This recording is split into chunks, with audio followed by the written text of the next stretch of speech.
Hello, everybody. This is Joseph P. Farrell with news and views from the Nefarium on Thursday, March the 20th. In the year 2014, we are beyond Thunderdome, but it's looking more and more apocalyptic every day. The story on Malaysia Air Flight 370 continues to be more and more confusing with each day, and more scenarios in play.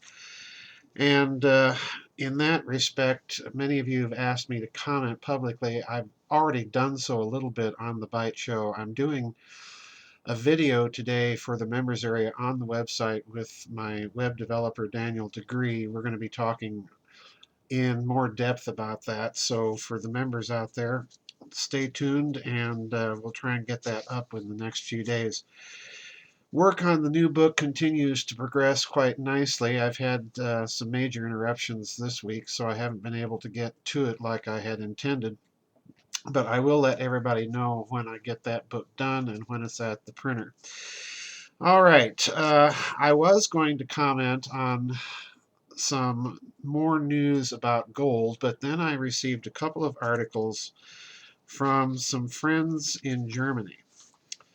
And this news is very interesting. It continues to look like the backlash from the Ukraine situation and the West's involvement with sponsoring the coup d'etat that occurred in Kiev that we all saw and witnessed, that this may be something that is going to affect domestic politics, particularly in Europe and particularly in Germany.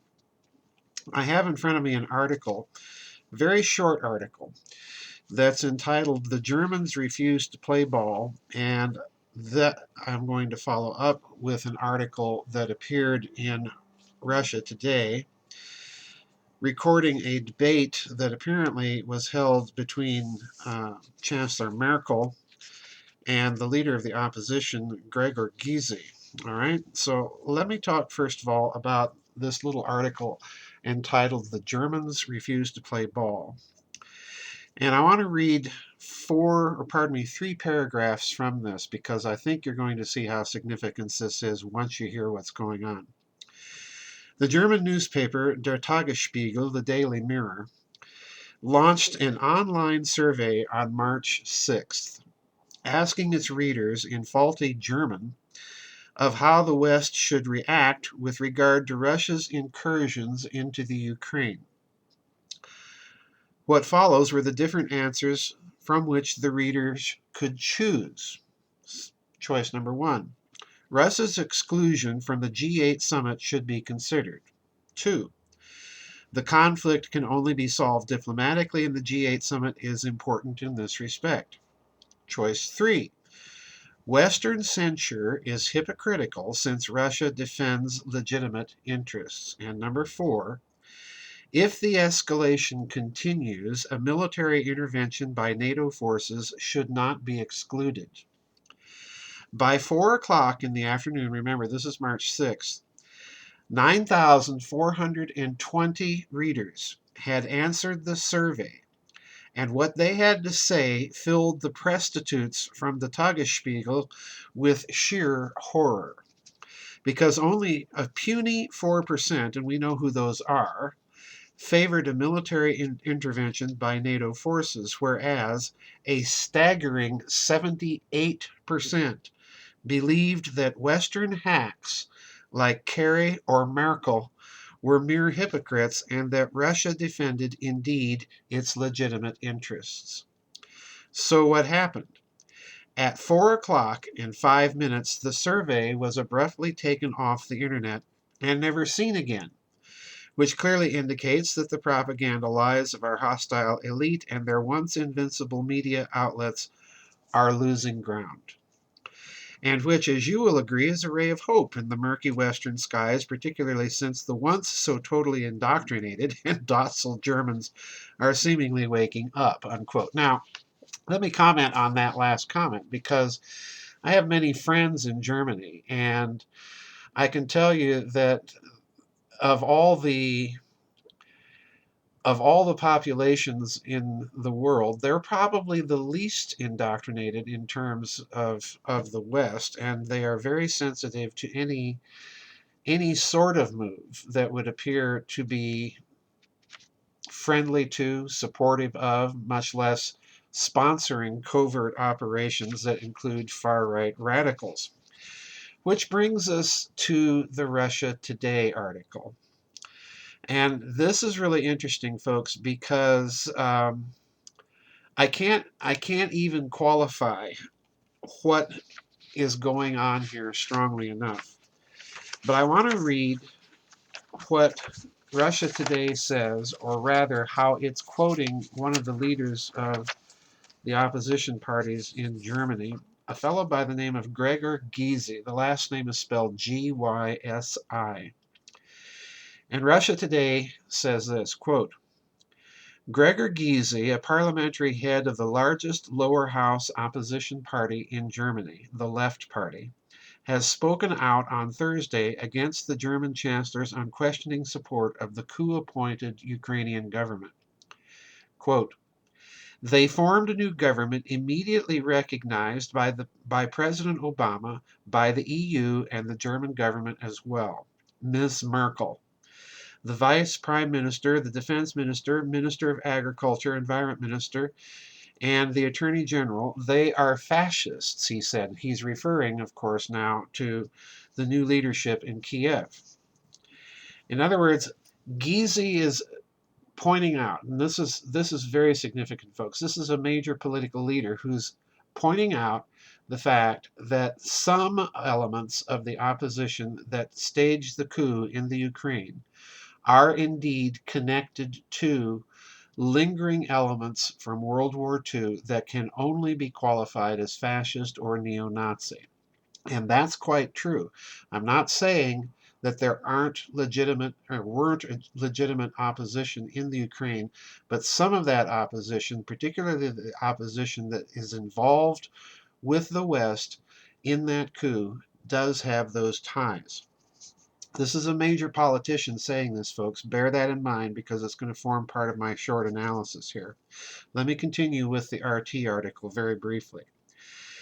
Quote, Gysi was furious that Germany is doing nothing to address the extreme right threat in the Ukraine. Quote, with fascists in the Ukraine, we are doing nothing.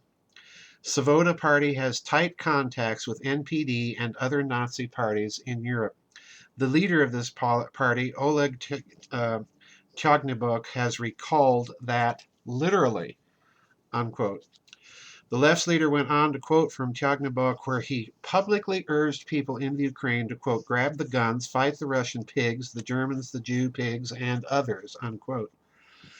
And these Svoboda people, with these Svoboda people, we are still in conversation. I find it a scandal, unquote, Gysi told his fellow politicians, unquote. Now, folks, I cannot stress how significant this is for a political leader to come out and say these things publicly.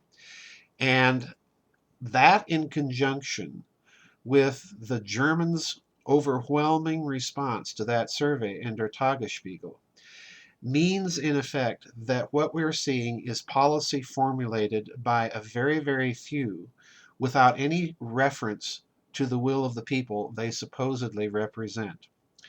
And I suspect that you're going to find this kind of blowback spreading not only in Germany, but throughout the rest of Europe. It could significantly weaken Chancellor Merkel's government if she continues to be unresponsive to the wishes and insights of the German people. And I suspect it's going to spread rather dramatically. It will probably spread to Italy. It will probably spread elsewhere as well. And I mention Italy because in this respect we see already other stories where Venice is holding referendums to secede from Italy and restore its sovereignty, which it lost, I think it was 1789, when Napoleon finally scrapped Venetian sovereignty after it had been a sovereign country for almost 1,000 years. and in fact, longer than 1,000 years. So, in other words, this is going to spread. This is part of the blowback of the heavy hand that we've seen being wielded by the West geopolitically. So, when you add it together with what other things we've seen the blowback from Brazil wanting its own internet in response to NSA spying. Brazil canceled a contract for fighter jets that it had with Boeing and went with the Swedish firm Saab, again, out of concern for national security issues.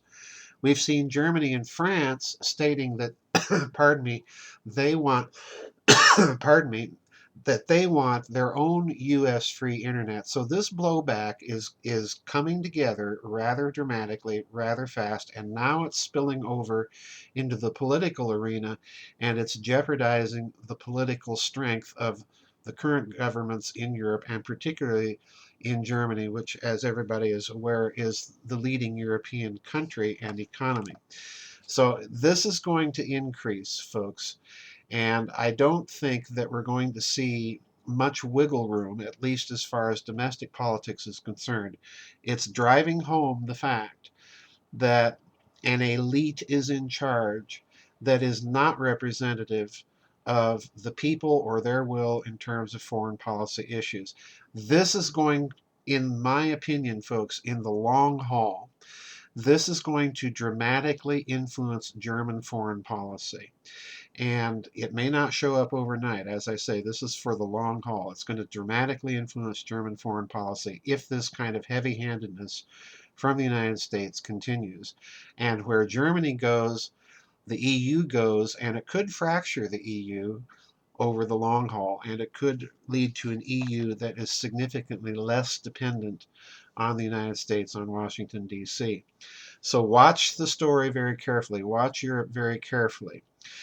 All right, that's going to do it for a very short news and views this week, folks. Like I said, for members, Daniel and I are planning a video dealing with the Malaysia Flight 370 to review the chronology of the event and the various scenarios that have been proposed. And like I said, everybody, please keep your focus on the news and views. I'll be making some announcements. I do have a conference coming up the last weekend of June with former Secretary Catherine Austin Fitts, Richard Dolan, who many of you know, uh, Robert Morningstar, again, another person that many of you know. So we're looking forward to that. I've put up a thumbnail on the website for everybody so that you can find out more information about the conference. I hope to see some of you there. And we'll see you on the flip side, everybody, and God bless.